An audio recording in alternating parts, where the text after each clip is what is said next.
All right, our second case update.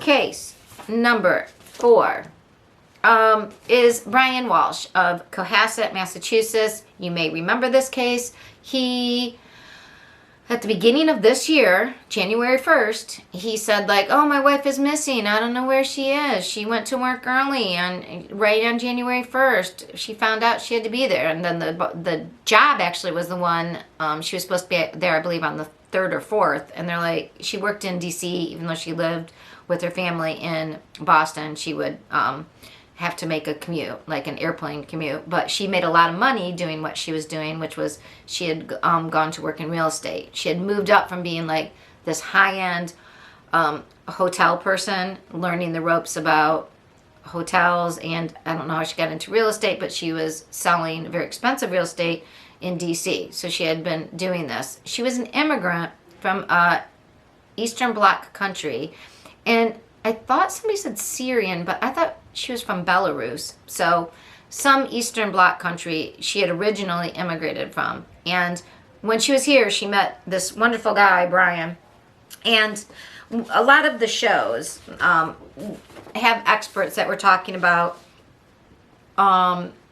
allegedly, he unalived her on probably January 1st. And again, if you remember the case, he made all kinds of strange telling searches on his son's computer. So, number one, don't think you're going to use your kids' devices and get away with it. Lori Vela, not going to happen. The police know that little move.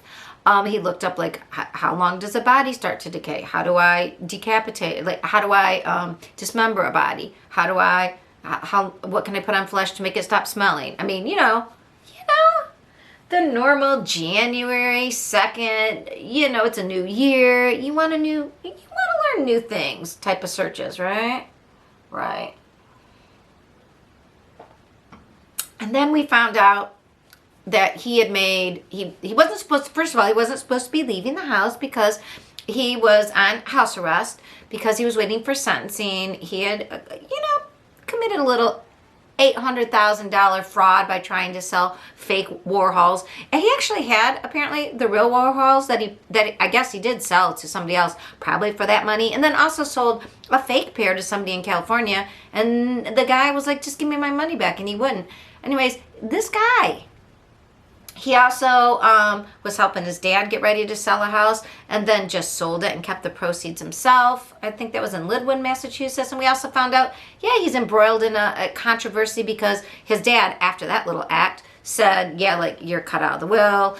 And when his dad died, the cousin was the executor of the will. But Brian went to the house and found the physical will and tore it up because, like he saw in the movies.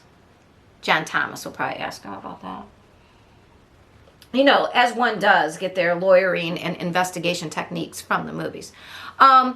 He just tore up the will, thinking like it didn't exist anywhere else. Well, the cousin had a digital copy of the real will, and so Brian was saying like, oh no, there's no will, and I'm the living son. I'm the only son. So, and he started selling all the art and all the antiques, and I don't know why, maybe his mom was divorced from his dad because she wasn't involved in that.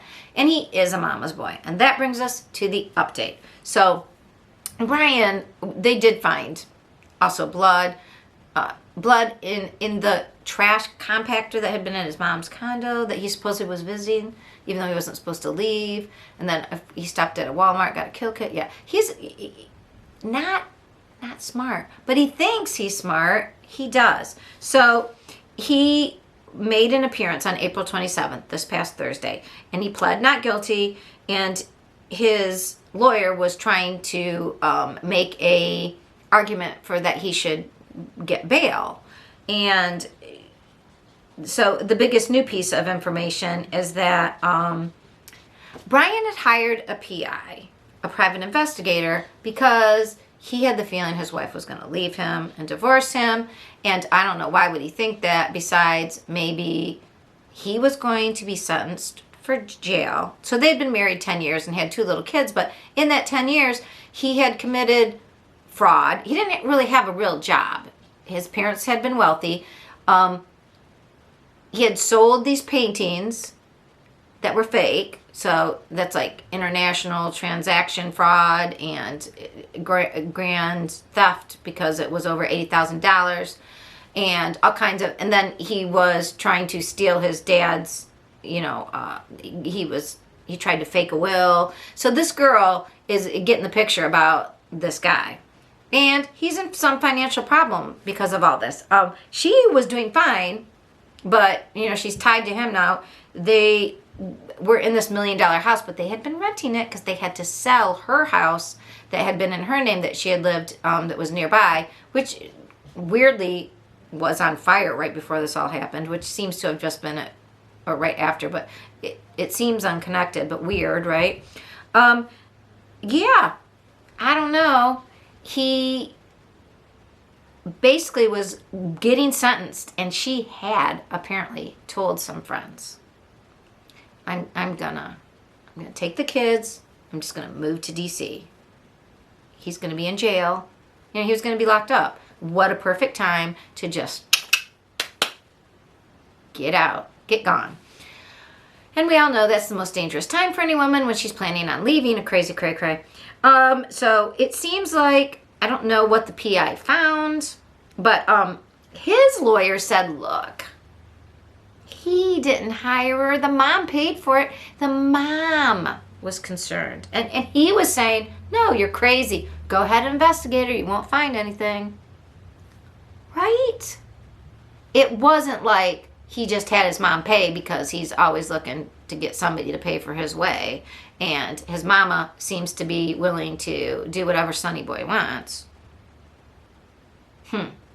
So far the mom has not been implicated, but some, like Anna's passport, some bloody things, her purse, I believe, I don't think it was her phone, were found in the trash compartment that had come from one of the places he stopped that day. Everything else had been incinerated because it had been a number of days because he had obstructed by not telling them.